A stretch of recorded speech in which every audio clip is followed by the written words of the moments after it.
Salut à toutes, salut à tous. Ouh, je l'ai un peu mal fait. Attends, faut que je prenne plus d'élan. Salut à toutes, salut à tous. Ouh, et là aussi c'est très dur, mais probablement parce que j'ai plus d'amortissement. Hey, salut à toutes, salut à tous, et bienvenue dans cette petite vidéo dans laquelle on va regarder ensemble comment faire pour désanamorphoser une image. Alors, il y a plein de façons de pouvoir désanamorphoser une image. La première, c'est déjà en post-prod, mais on va pas voir ça aujourd'hui. La deuxième, c'est sur le moniteur, et on va pas voir ça tout de suite. Et la troisième, c'est le faire directement dans la caméra, ce qui est probablement de loin le plus facile. Il y a des caméras avec lesquelles c'est beaucoup plus simple de désanamorphoser. On va commencer par celle-là, hein, Baby Steps. Et puis après, on va regarder sur des caméras pour lesquelles c'est un petit peu plus tordu. Les caméras les plus simples pour désanamorphoser, évidemment, c'est les caméras qu'on utilise le plus souvent avec des optiques anamorphiques, à savoir les caméras cinéma. Donc Red et puis Alexa, la Venice aussi. Mais bon, on n'a pas de Venice ici.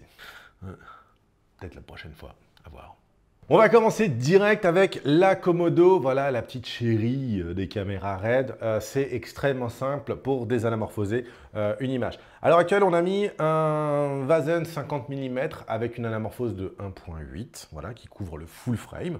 Donc largement de quoi couvrir le capteur Super 35 de la Komodo. Dans les RED, et donc ce qu'on va appeler le menu DSM-C3, hein, ce qui est le cas de la Komodo, même si théoriquement c'est pas une DSM-C3. Du coup, dans les menus, le Project Settings, et on va sélectionner le format. Et dans le format, il suffira juste d'aller sélectionner le Super 35 anamorphique 6K. On choisit notre petit 1.8. On voit qu'on a un aspect ratio de 3:2.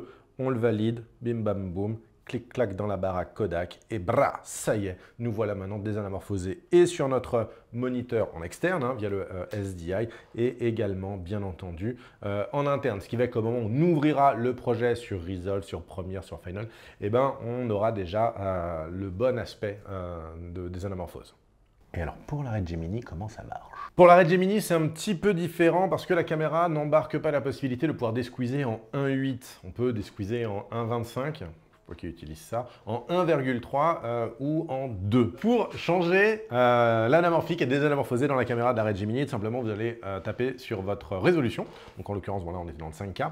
Et on va aller dans Advanced. Dans Advanced, il y a un onglet anamorphique. Hein. De base, vous allez tomber sur Format, mais allez chercher plutôt l'anamorphique. Dans l'anamorphique, ici, on va choisir le format que l'on désire. Idéalement, ce qu'il vous faut choisir, c'est le 6:5. Voilà. Et ensuite, vous allez choisir dans quelle résolution vous voulez faire. Du 4K, du 3K, du 5K. Mais là, on va faire du 5K. Et surtout, le desqueeze qui sera de x2. Voilà. En faisant ça, vous allez maximiser la hauteur et la largeur de votre capteur de manière à avoir le maximum d'images, surtout sur la hauteur. Voilà. Ce qui est le cas maintenant. Comme on desqueeze en x2 et on part en 1.8, une petite différence. Hein. À l'œil, ça se voit si on le cherche. Hein. Les ronds sont un petit peu ovoïdes. Mais toujours est-il que ça marche quand même très bien. Et ça nous permet de pouvoir avoir une image qui est desqueezée. Maintenant, il y a mieux que ça à faire pour pouvoir desqueezer sur une caméra RED du 1.8. Mais il faut passer du coup par le moniteur et on va voir ça juste après. Alors chez Arri, comment ça se passe? Chez Arri, c'est un tout petit peu différent, mais ça se rejoint un petit peu avec RED. On va vous montrer sur la belle Arri Alexa XT+, qui est équipée du coup de la licence anamorphique. Pardon, excusez-moi. Prends mon souffle. Waouh! Après chaque manipulation, un petit peu de musculation. Alors pour comprendre comment ça marche, il faut comprendre qu'il y a deux façons de pouvoir desqueezer. Encore une fois, on va pouvoir desqueezer dans la machine ou on va pouvoir desqueezer la sortie uniquement. Dans un premier temps, le plus simple, c'est de desqueezer la sortie. On va filmer, nous, dans notre 16/9 originel de cette caméra et on va sortir un flux qui sera désanamorphosé, en tout cas pour le monitoring, c'est-à-dire faire le prenant. Alors quel est l'intérêt de tourner en 16/9 et ensuite de cropper, de désanamorphoser en post? Si vous ne savez pas ce que c'est cropper, désanamorphoser, référez-vous à la vidéo qu'on va vous mettre dans un lien ici ou en dessous, je ne sais quoi, pour bien comprendre. En gros, petit rafraîchissement de mémoire, si vous êtes dans un capteur 16/9, donc rectangulaire, et que vous mettez une optique à un squeeze de x2 ou 1.8, en gros, vous allez élargir énormément. Comme en prison. Enfin, JB. Excellent. Vanessa, toujours pas. Bon, d'accord. Et donc, du coup, forcément, c'est pas forcément ce que vous voulez d'avoir une image qui est genre tout en longueur. Donc, vous allez devoir cropper à gauche et à droite de manière à garder que le centre, que votre image va bien en 2,40. Voilà, ça, c'est la théorie. Et si vous faites comme ça, ce qui se passe, c'est que du coup, vous allez pouvoir sélectionner la partie croppée que vous allez garder un peu plus à gauche, un peu plus à droite, à gauche, à droite, en haut, non pas en haut, en bas, en tout cas à gauche, à droite. Donc, vous allez monitorer, on va dire, le centre de votre image et vous allez avoir une poignée sur les bords à réutiliser en post. Alors comment ça marche? Tout simplement, on va aller dans le menu et on va aller dans le monitoring, parce que tout simplement, c'est du monitoring. Monitoring, Electronic Viewfinder, pas du tout. Monitor Out, yes, absolument. Et tout en bas, vous avez Anamorphic Desqueeze. On va mettre sur On et là, on va choisir notre désanamorphose.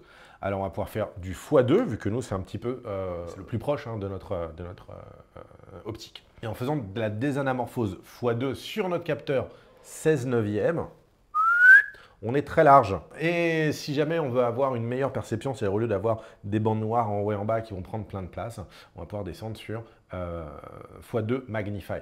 Donc là, en gros, simplement, ce qui se passe, c'est qu'on va enregistrer la grande bande qu'on avait tout à l'heure, mais on va visualiser que l'équivalent d'un 240. Voilà, tout simplement. Mais la vraie façon de faire de l'anamorphique sur une Alexa, c'est de se mettre en mode 4/3 et pas en mode 16/9. Le problème, c'est que sur cette caméra, la XT+, ça prend 30 bonnes secondes pour redémarrer. Du coup, je vais faire la manip. Voilà, si vous ne m'en voulez pas, on va revenir en arrière. Tac, tac, tac. Et puis, on va accélérer tout ça. Internal Rec. Et là, on va se mettre déjà en Ariro.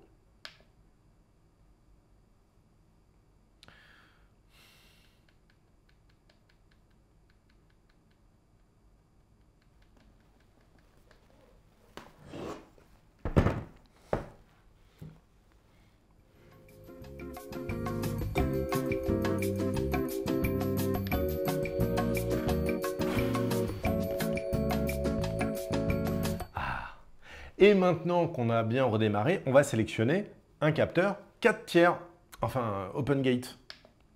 Voilà, et Open Gate. Ah! Et là, il me dit, ça va prendre 30 secondes à reboot. Trop bien! Et maintenant, il me dit, il faut que je n'éteigne pas ma caméra pendant l'update. Trop bien! Et maintenant, il me dit qu'il va ventiler.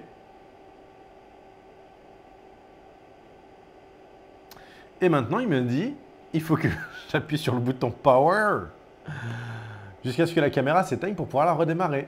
Trop bien! Voilà. Et on la redémarre. Trop bien.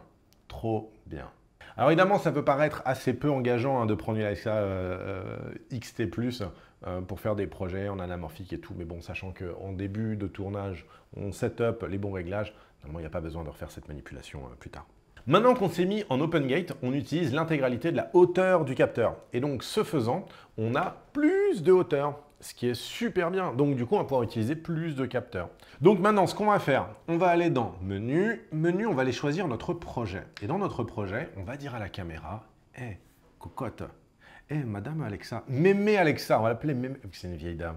Mémé Alexa, l'optique qu'on t'a mis, c'est une optique du feu de Dieu. C'est une optique avec un squeeze de x2. On pourrait se mettre en 4/3 aussi, mais l'Open Gate est un tout petit peu plus grand que le 4/3. Et donc, du coup, on va récupérer notamment un petit peu en hauteur, ce qui est souvent là où on va essayer de chercher quelques pixels quand on fait de l'anamorphique. Voilà, la largeur, bon, on l'a, mais la hauteur, souvent, il nous manque un petit peu. Sur la Blackmagic Pocket, c'est tellement plus simple parce que tu ne te prends pas la tête dans la mesure où il y a très peu de réglages en vrai à faire. Tout simplement, il faut juste aller dans le bouton menu, sélectionner le Blackmagic Raw parce que ça ne desqueeze pas en ProRes. Pourquoi? Tout simplement parce que je sais pas, on sélectionne débit constant, éventuellement le taux de compression qui nous convient et ensuite on choisit le 3,7K anamorphique. Voilà. C'est comme le port salut. C'est marqué dessus. Ils veulent pas faire un bruit. Ils veulent pas faire un... Ok. Voilà. Et du coup, là, vous avez un desqueeze en x2. Encore une fois. Voilà. Pas en 1.8, en x2. Alors, je l'aurais bien mis avec cette optique-là, mais elle est en monture PL, elle est en monture EF. Et vous savez, PL et EF, souvent, ça rentre pas très bien ensemble. Donc, du coup, voilà, on n'a pas voulu forcer. C'est tout ce qu'il y a à savoir, en tout cas, sur la Blackmagic. C'est pas plus compliqué que ça. Il n'y a que ça à faire. Alors, je dis, c'est tout ce qu'on peut faire avec la Blackmagic, mais je mens. Voilà, je mens, je préfère le dire tout de suite. C'est un mensonge éhonté. On va voir autre chose. On peut desqueezer une image. Si vous avez un objectif en squeeze 2 x 2, bon, très bien, du coup, on a vu comment ça marche. Vous mettez en 3,7K.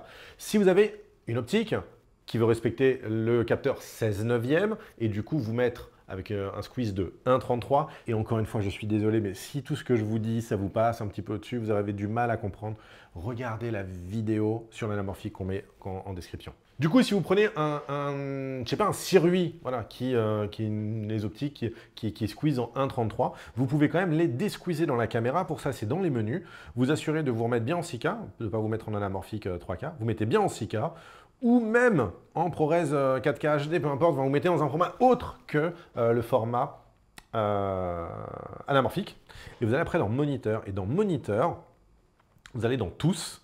Dans Tous, le deuxième menu, vous avez un truc pour décompresser en 1,33 votre anamorphique. Voilà, c'est tout.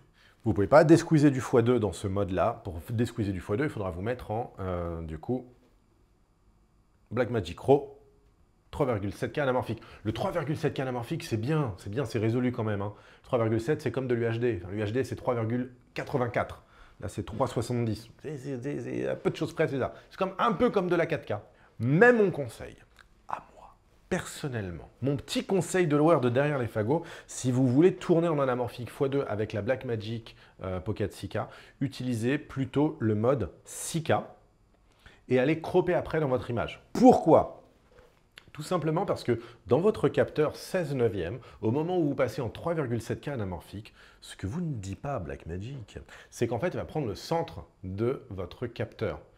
Mais il ne va pas prendre toute la hauteur. Il y a quelques lignes en bas, quelques lignes en haut qui ne vont pas faire partie de votre image. Et du coup, en fait, ça va vous bouffer un petit peu de hauteur de votre image. Et comme on l'a vu tout à l'heure, la hauteur, c'est la vie, surtout en anamorphique. Donc du coup, il vaut peut-être mieux tourner en 6K, desqueezer sur un moniteur en externe, votre optique x2, et ensuite, en post-prod, sélectionner du coup la partie d'image qui vous intéresse le plus. Alors attention, si vous sélectionnez en post-prod la partie de l'image qui vous intéresse le plus, n'oubliez pas que très souvent, les anamorphiques sont bien plus douces sur les bords qu'au centre. Du coup, si vous allez vraiment taper le bord de l'image, vous risquez de vous retrouver en fait avec toute la partie droite de votre image qui va être bien plus floue que la partie gauche. Voilà. Ça reste cohérent quand c'est le centre qui est net, hein, vu que c'est là où se focus le regard.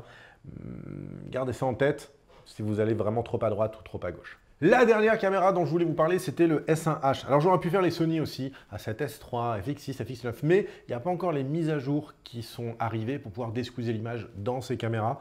Alors, il y a des mises à jour qui arrivent, là, pour la fin de l'année.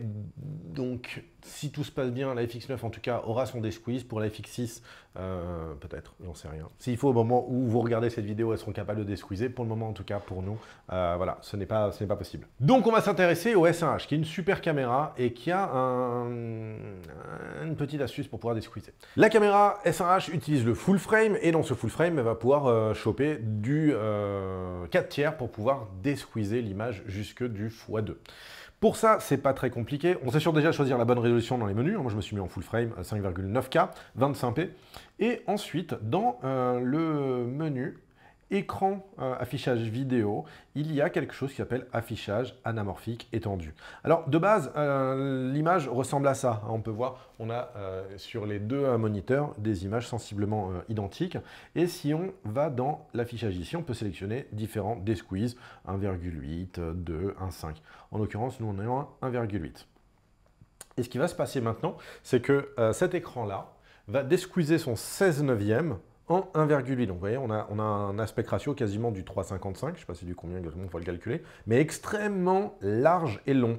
Là où du coup sur notre sortie, on est resté toujours en 16/9. Tout simplement parce que la caméra n'est pas capable de desqueezer et d'envoyer le signal sur l'HDMI.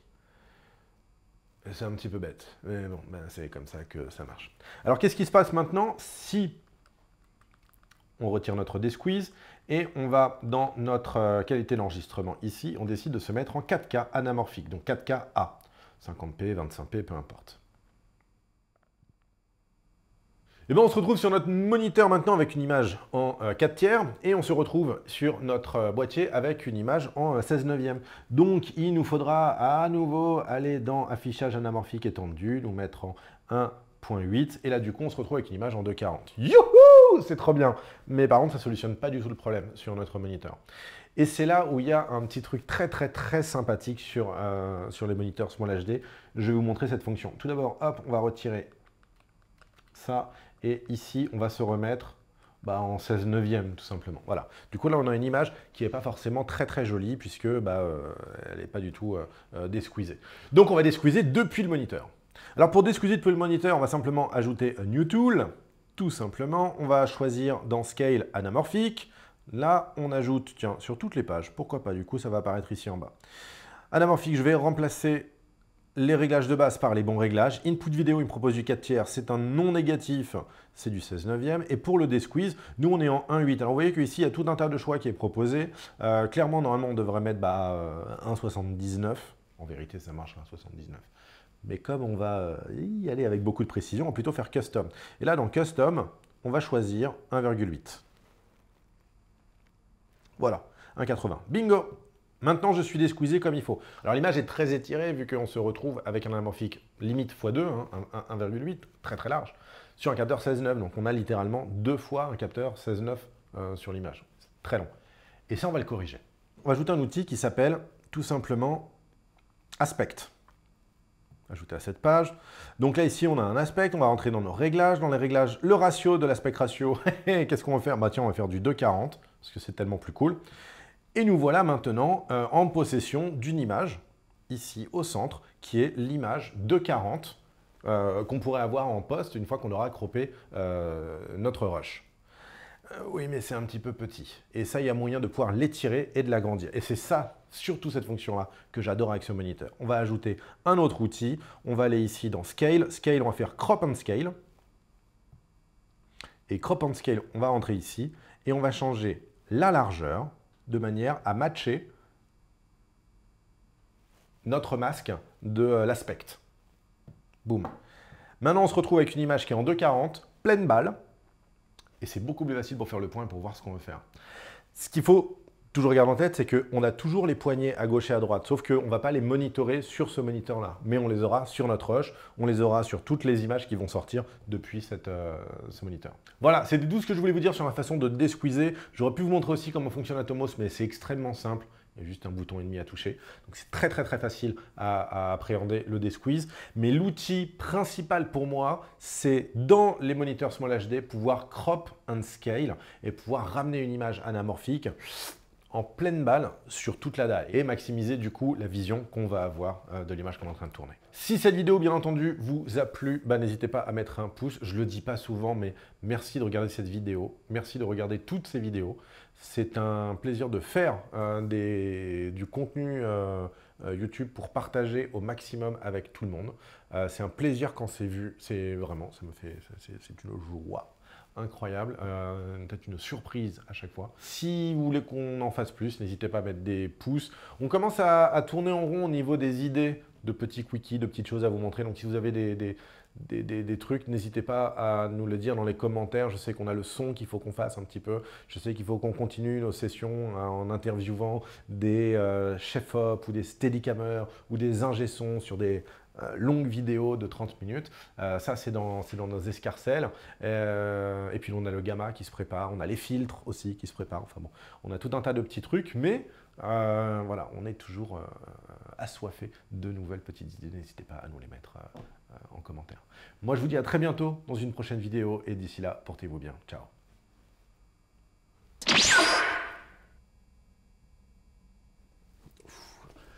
Et je me suis niqué le dos. Encore une fois. Oh mon Dieu. C'est pas beau de vieillir. C'est pas beau. Mais tout le monde est parti là? Ils sont tous partis?